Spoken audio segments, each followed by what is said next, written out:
আসসালামু আলাইকুম রহমতুল্লাহ বারাকাতুহ। আমরা মনে করি ইতিহাস মানে নিছক কিছু ঘটনা এবং গল্পের নাম। ইতিহাস মানে কিছু যুদ্ধের নাম। ইতিহাস মানে কিছু সেনাপতির বীরত্বের নাম।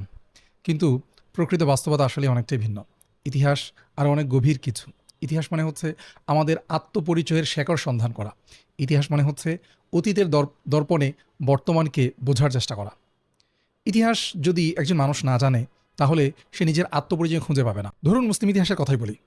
একজন মুসলমান যদি না জানে সে একটি বিজয়ী জাতির উত্তরসূরি, তাহলে তার মাঝে কখনোই পুনরায় বিজয়ের অনুপ্রেরণা জাগ্রত হবে না। সে যখন জানবে হাজার বছরের মুসলিম বিজয়ের ইতিহাস, সে যখন জানবে নিজের আত্মপরিচয়, সে যখন খুঁজে পাবে নিজের শেকড়, তখনই তার মাঝে পুনরায় বিজয়ী হওয়ার অনুপ্রেরণা জাগ্রত হবে। না হয় পরাজিত যেই মুসলিম জাতিসত্তা সারা বিশ্বে ছড়িয়ে আছে, সেই পরাজয়ের সময় এবং ভার আরও দীর্ঘ হতে থাকবে এবং আরও ভারী হতে থাকবে। ইতিহাস কি? এক কথায় খুব চমৎকার উত্তর দিয়েছেন আল্লামা ইবনে খালদুন রহমতুল্লাহ আলাইহি তার মুকদ্দিমা ইবনে খালদুনের মধ্যে। তিনি বলেছেন, ইন্না তারিখা ফি যাহিরিহি লা ইয়াজিদু আনিল ইখবার ওয়ালাকিন ফি বাতিনিহি নাজরুন ওয়া তাহকীক। বাহ্যিকভাবে আমরা যদি দেখি, ইতিহাস মানে হচ্ছে নিছক কিছু ঘটনাবলী এবং তথ্য ও সংবাদ সরবরাহের নাম। কিন্তু প্রকৃতপক্ষে আমরা যদি গভীর দৃষ্টিতে তাকাই, তাহলে দেখব ইতিহাস মানে হচ্ছে গভীর পর্যবেক্ষণ এবং বিশ্লেষণ। ওয়া তা'লিনুল লিল কায়নাত ওয়া মাবাদিইহা দাকীক ওয়া ইলমুন বিকাইফিয়াতিল ওয়াকাইআ ওয়া আসাসিহা আমিক। এমনকি পৃথিবীর প্রতিটি ঘটনা, পৃথিবীর সৃষ্টি এবং বর্তমান পর্যন্ত সকল কিছুর পেছনের ঘটনা এই ইতিহাসের মাধ্যমেই জানা সম্ভব। সুতরাং যে ইতিহাস জানবে এবং যে ইতিহাস জানবে না, তার চিন্তা, দৃষ্টিভঙ্গি এবং কার্যক্রমের মাঝে আকাশ পাতাল পার্থক্য হয়ে যাবে।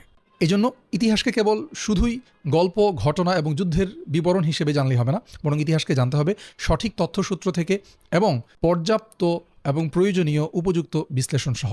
এই সবগুলো বিষয়কে একদম পরিপূর্ণভাবে সামনে রেখে আমার সামনে একটা ইতিহাস গ্রন্থ আছে, যেটার নাম হচ্ছে তারিখ-ই উম্মাতে মুসলিমা, বাংলা অনুবাদ হচ্ছে মুসলিম উম্মার ইতিহাস। এই গ্রন্থটি লিখেছেন পাকিস্তানের বিদগ্ধ ইতিহাসবিদ এবং আলমেদিন মাওলানা মোহাম্মদ ইসমাইল রেহান, যিনি দীর্ঘদিন যাবৎ জামিয়াতুর রশিদ করাচির ইতিহাস বিভাগের প্রধান ছিলেন।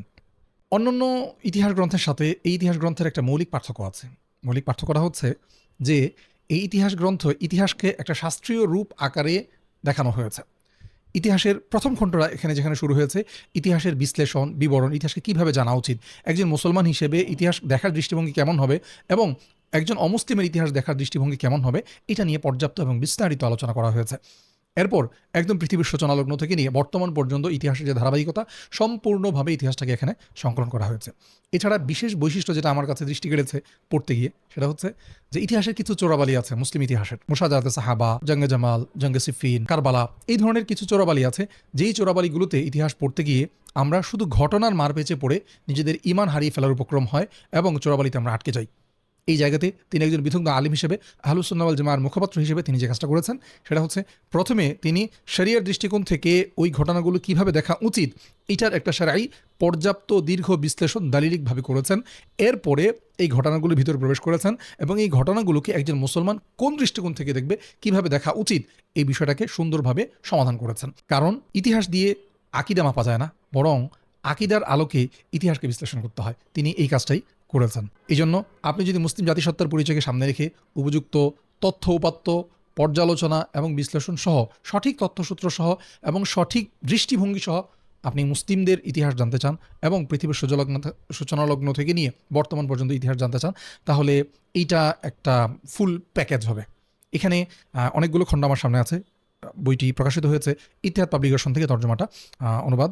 এটার একটা বিশেষ বৈশিষ্ট্য হচ্ছে যে এখানে পিছনে দেখতে পাচ্ছেন মূল প্রকাশক এবং মূল লেখকের কাছ থেকে ইতিহাদ পাবলিকেশন অনুমোদন এনেছে এবং সেই অনুমোদনের আলোকেই তারা অফিসিয়ালভাবে এটার অনুবাদ বাজারে প্রকাশ করেছে। ইতিমধ্যে অনেকগুলো খণ্ড আমার সামনে আছে এবং আরও অনেকগুলো খণ্ডর কাজ চলছে, প্রকাশিত হচ্ছে। তো এখানে সবচেয়ে ভালো দিক হচ্ছে, আপনি যদি চান যে কোনো একটা খণ্ড, আপনি ধরুন উমাইয়াদের ইতিহাসটা জানতে চান, আপনি সেখান থেকে উমাইয়াদের খণ্ডটাকে আপনি সংগ্রহ করতে পারেন। আপনি সিরাতের অংশটা জানতে চান, আপনি সিরাতের ইতিহাসটা এখান থেকে সংগ্রহ করতে পারেন। আপনি মুশাজারাতে সাহাবা অথবা কারবালার অংশটা জানতে চান, তাহলে ওই খণ্ডটা আপনি সংগ্রহ করতে পারেন। অথবা আপনি ভারত উপমহাদেশের ইতিহাস জানতে চান, তাহলে ভারত উপমহাদেশের মোগলদের যে খণ্ডটা আছে, আপনি সেই খণ্ডটা সংগ্রহ করতে পারেন। অর্থাৎ আপনার পুরো প্যাকেজ একসাথে কেনার যে একটা পেরেশানি এবং হ্যাসেল আছে, ওইটা পোহাতে হবে না। তো আমি খুব হাইলি এবং স্ট্রংলি সাজেস্ট করব, রেকমেন্ড করব যে আপনি একসাথে যদি পুরো ইতিহাসটা বিস্তারিতভাবে জানতে চান, তাহলে এই বইটা আপনার জন্য একটা অবিকল্প সমাধান হবে ইনশাআল্লাহ।